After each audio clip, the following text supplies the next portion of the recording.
बिस्मिल्लाहिर्रहमानिर्रहीम। बोलते कालम के साथ मैं आमिर रज़ा खान। और अगर ईरान की न्यूक्लियर साइट्स पर हमला हुआ तो ये रशिया पर हमला तस्वर किया जाएगा। प्यूटन की ऐसी वार्निंग जिसने छक्के छुड़ा दिए। डोनाल्ड ट्रंप के पसीने जो हैं नज़र आना शुरू हो गए और डोनाल्ड ट्रंप जो है अब उनको छुपने की जगह नहीं मिलेगी।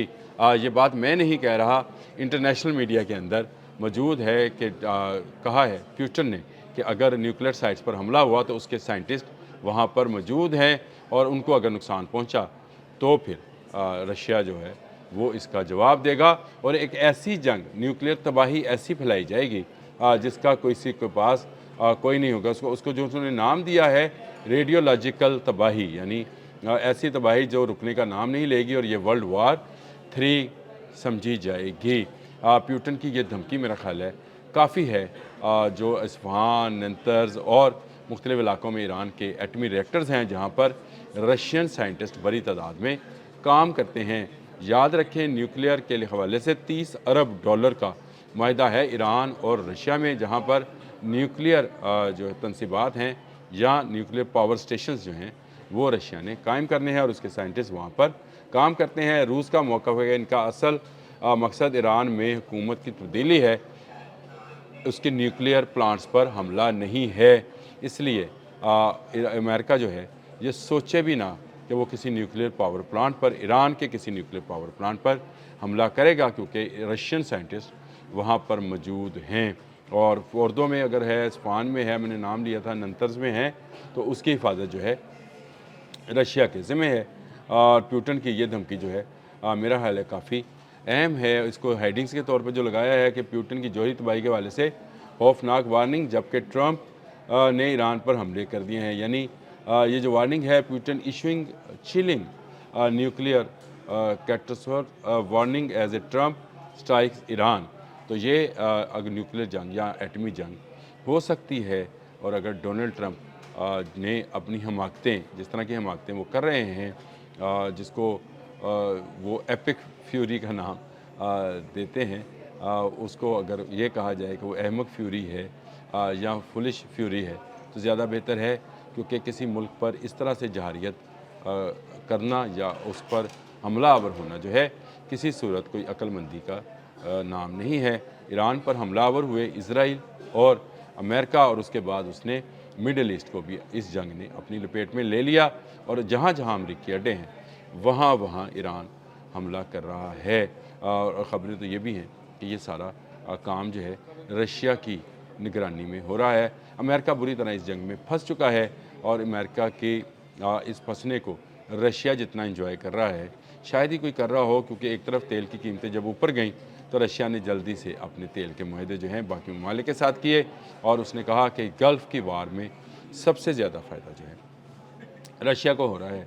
देखें, एक तरफ उसकी टेक्नोलॉजी ईरान ख़रीद रहा है या ईरान के पास है जो कि इस्तेमाल की जा रही है, उसके न्यूक्लियर साइंटिस्टों का रोज़गार जो है, और ये सैकड़ों हज़ारों में लोग हैं जो न्यूक्लियर साइंटिस्ट में जिनको कह रहा हूँ, तमाम एक टेक्नीशियन से लेकर ऊपर मेन साइंटिस्ट तक जो है वो ईरान की मदद कर रहे हैं। और इसी न्यूक्लियर सेटअप को, पूरे ईरान में फैले न्यूक्लियर सेटअप को न सिर्फ चला रहे हैं बल्कि 5 नए न्यूक्लियर जिनको कहा जाता है एटमी जो है घर हैं, एटमी बिजली घर जो हैं वो बनाए जा रहे हैं, यानी पावर प्लांट्स जो हैं वो लगाए जा रहे हैं। और इन न्यूक्लियर रिएक्टर्स की तमाम तर तैयारी की ज़िम्मेदारी रशिया पर है।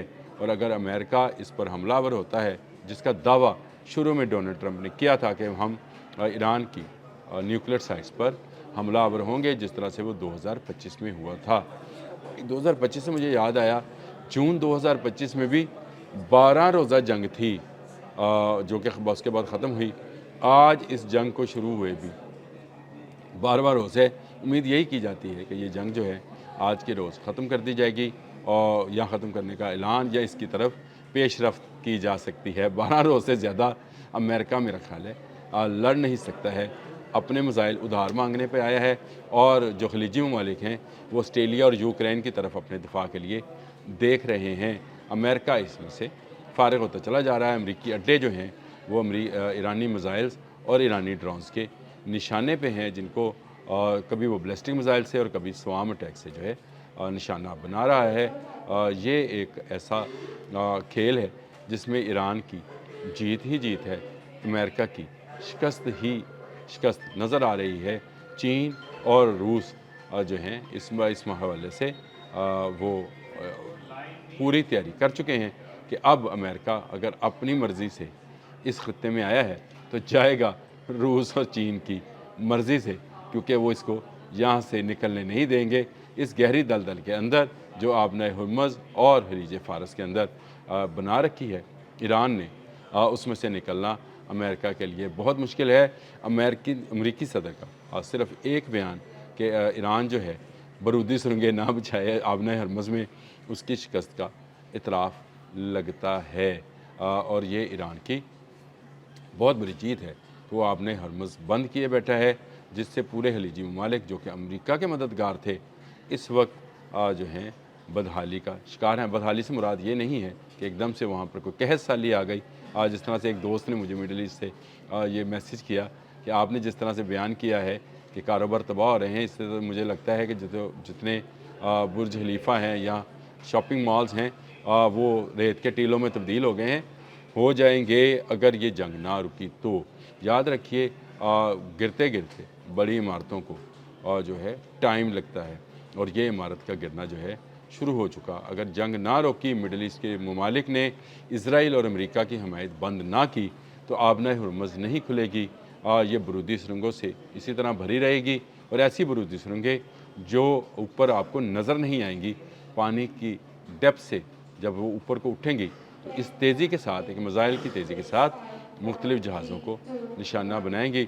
2 तेल बरदार जहाज़ों को पहले ही ईरान निशाना बना चुका है, और बाकियों को वार्निंग जारी कर चुका है कि जो आपने हुर्मुज़ में आया वापस नहीं जाएगा, या वापस नहीं जाएगा या अपने मुल्क नहीं जाएगा। तो अमेरिका समेत किसी मुल्क की अभी तक जुर्रत नहीं है कि वो आपने हुर्मुज़ में एक जहाज़ तो छोड़ एक कश्ती लेकर आ जाए और आकर कहे कि मैं आपने हुर्मुज़ में पहुंच चुका हूं। हाँ, दावे बहुत हैं कि हमने ईरान की कश्तियां तबाह कर दी, ईरान के जहाज़ डुबो दिए, ईरान को किसी काबिल नहीं छोड़ा।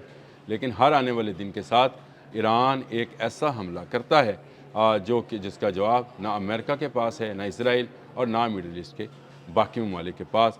ये हमले जो हैं पहले से ज़्यादा तेज़ हैं। मैं नहीं कह रहा, मीडिया इस पर पुकार कर रहा है कि ईरान की तमाम क़ुव्वत आज भी मुजतमा है, और अभी उसने बहुत सारे ऐसे हथियार जिनको वो स्ट्रेटजिकली वेपन्स करार देता है इस्तेमाल नहीं किए हैं। अभी तक वो सिर्फ चंद मिसाइल्स और चंद ही किस्म के ड्रोन जो हैं उनको इस्तेमाल कर रहा है। अभी उसके पास हथियारों का एक ऐसा बड़ा ज़ख़ीरा मौजूद है जिसको उसने इस्तेमाल करना है, और इस्तेमाल करके अमेरिका की और इसराइल की जो है बैंड बजानी है, इसकी ऐसी की तैसी करनी है। और ये ऐसी की तैसी जो है बहुत जल्द होने वाली है, क्योंकि अब न्यूक्लियर वॉर की वार्निंग जारी कर दी है। किसने? रशियन प्रेसिडेंट व्लादिमीर पुतिन ने, जिनके पास आज के दिन तक दुनिया में सबसे ज़्यादा न्यूक्लियर वेपन्स मौजूद हैं। और रशियन साइंटिस्ट जब तक ईरान में हैं, मेरा नहीं ख्याल अमेरिका ये जुर्रत करेगा कि वो उन न्यूक्लियर साइट्स पर जो कि ईरान की हैं उन पर हमला आवर हो।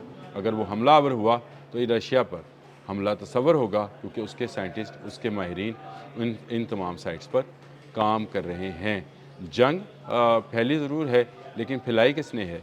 अमेरिका और इसराइल ने, जिन्होंने ईरान पर हमला किया, और उसके बाद ईरान मुसलसल हमला आवर है उन तमाम फ़ौजी अड्डों पर जो मुख्तलिफ़ ममालिक में बनाए गए थे। और तस्वर ये किया जा रहा था कि जब इन ममालिक के फ़ौजी अड्डों पर हमला होगा तो उन ममालिक पर हमला तस्वर होगा, क्या है, सऊदी अरब है, कतर है, बहरीन है, अबू धाबी है, दुबई है, कुवैत है, इराक़ है। तो ये ममालिक जो हैं ईरान के ख़िलाफ़ अमेरिका के साथ खड़े हो जाएंगे। लेकिन अभी तक ऐसा कुछ नहीं हुआ। कामयाब हिकमत अमली है कि सिर्फ़ अमेरिकी फ़ौजी अड्डे और अमेरिकी मफादात की बिल्डिंग्स को ही निशाना बनाया जाए, जिस तरह उनके सफारत खाने हैं, जिस तरह उनके जो है कमांड एंड कंट्रोल और रडार सेंटर्स हैं।